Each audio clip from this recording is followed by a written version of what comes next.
May tanong dito na kung kailangan daw ba ang OFW e-card or ang meaning yata niya na kung kailangan ng OFW e-card sa pag-travel. Ang sagot guys ay hindi. Hindi kailangan ng OFW e-card or mas kilalang OWA e-card sa pag-travel.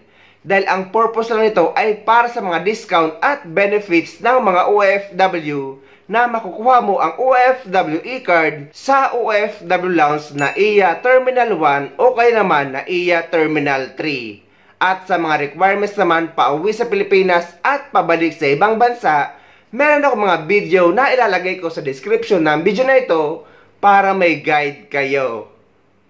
Updated requirements pauwi sa Pilipinas at pabalik sa ibang bansa para sa mga documented OFW ngayong buwan ng October 2024. Napakabilis guys na mga buwan at matatapos na ang taong 2024. At sa susunod na buwan ay uuwi ako sa Pilipinas para sa aking bakasyon. So ano nga ba ang mga latest requirements pauwi sa Pilipinas at pabalik sa ibang bansa ngayong buwan ng Oktubre? Ang sagot guys ay dati pa rin, wala namang pagbabago. So kapag uuwi kayo sa Pilipinas, ang kailangan nyo lang dalhin ay e-travel arrival card registration at ang inyong passport at ang inyong ticket. At may exit at re-entry visa naman na kinakailangan sa mga OFW na manggagaling sa bansang Saudi Arabia. Take note guys na ang exit re-entry visa ay para lamang sa mga taga-Saudi. Hindi ko alam sa ibang bansa kung kinakailangan ito or meron ito.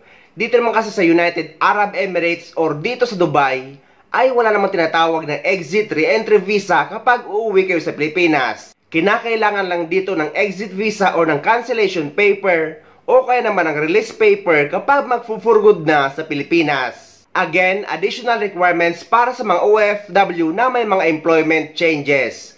Kagaya ng mga OFW na nag-change employer, change job site, mga nag-change company name kahit pareho pa rin ang owner, mga nag-change position, at yung mga OFW na nag-change ng marital status na napalitan ng apelyido sa passport, visa at kontrata. At yung mga OFW na galing sa visit visa na naging employment visa dito sa ibang bansa.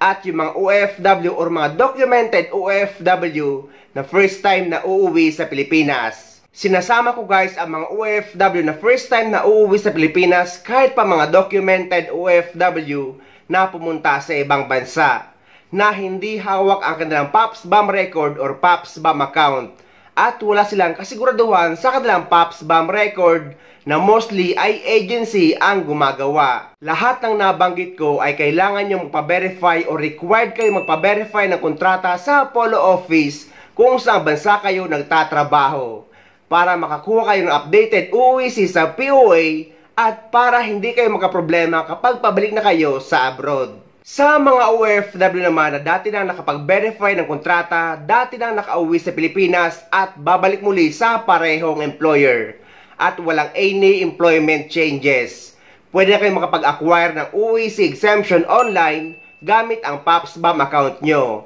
at hindi na required ang panibagong Polo contract verification. Ngunit may ilang OFW naman ang mga nagsishare o nagbabahagi na hinanapan pa rin sila ng Polo verified contract sa immigration kahit balik manggagawa na sila. Meaning yung mga babalik sa parehong employer at wala namang any employment changes.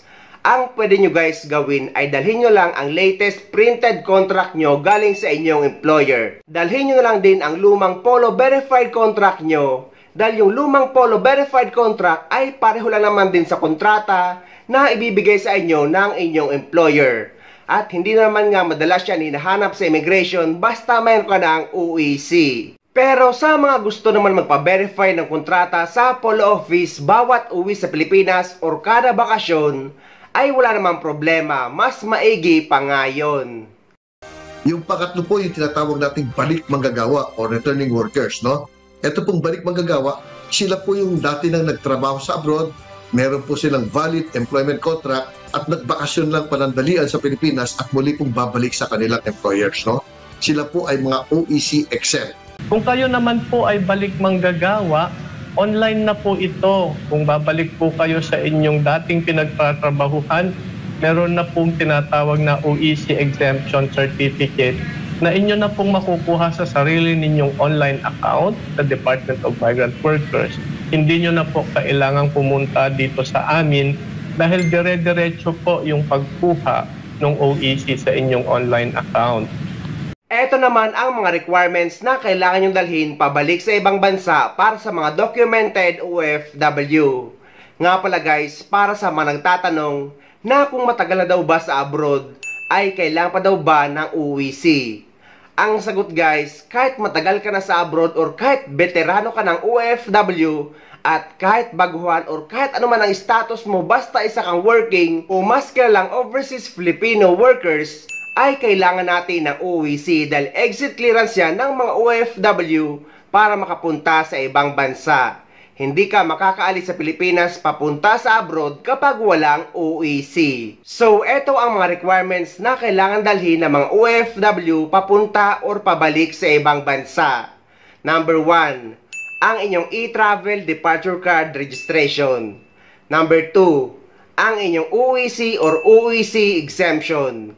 Number 3, ang inyong valid working visa. Sa mga OFW naman na nadirito sa United Arab Emirates, ay ang Emirates ID na natin ang nagsisilbing visa natin dito.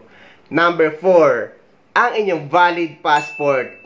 Number 5, ang inyong ticket. At number 6, hindi naman ito hinahanap guys sa immigration. Pero lagi kong sinasuggest na dapat lagi tayo mag-renew ng ating OWA membership kada 2 taon.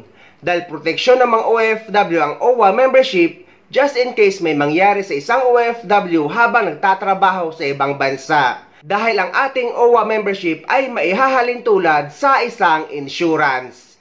So yan guys ang mga requirements na kailangan nyo dalhin pa uwi sa Pilipinas at pabalik sa ibang bansa ngayong buwan ng October 2024. May tanong dito, babalik daw siya sa ibang bansa ng September 30, ngunit mai-expire na ang kanyang OEC sa September 29. Ano daw ba ang dapat gawin? Ang kailangan nyo lang gawin guys kapag nasa ganitong sitwasyon ay mag-reacquire kayo or kumuha kayo ng bagong OEC gamit ang PAPSBAM account nyo after na ma-expire ang hawak nyong OEC. Hindi kayo makakapag-reacquire kapag valid pa ang OEC nyo. Dapat after expiration. Ngunit dahil nga dikit na ang expiration ng OEC ni kabayan sa mismong flight niya at minsan ay hindi agad nakakapag-reacquire ng panibagong OEC gamit ang PAPSBAM kapag ka-expire pa lang, ang pwede nyong gawin guys ay pwede kayo dumaan sa POA desk na matatagpuan nyo sa NAIA kung sa NAIA kayo manggagaling. At POA desk naman na matatagpuan nyo sa Clark International Airport kung sa Clark kayo lilipad papunta sa ibang bansa. At pareho silang open or bukas 24 oras. Sa video na ito ay ituturo ko sa inyo kung paano kumuha ng OEC exemption online. Dahil guys, kinuhanan ko ng OEC exemption ang kasamahan ko dito na uuwi para sa kanyang bakasyon ngayong katapusan ng July.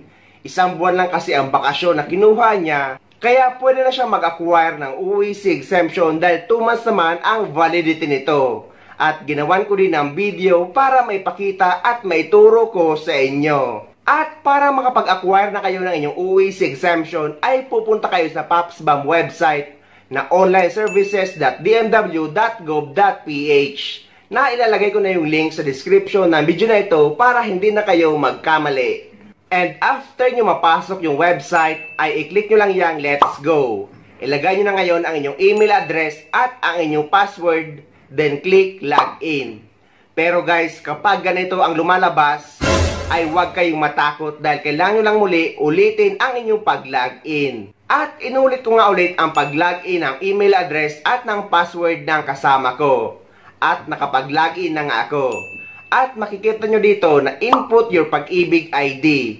I-close nyo lang yan guys kung wala naman kayong pag-ibig dahil pwede naman kayo makapag-proceed kahit walang pag-ibig number. Hindi kagaya dati. Then, eto na guys, kapag nandito na kayo sa inyong dashboard para makapag-acquire na kayo ng inyong OEC exemption, ay i-click nyo yung balik manggagawa na nakalagay sa gilid.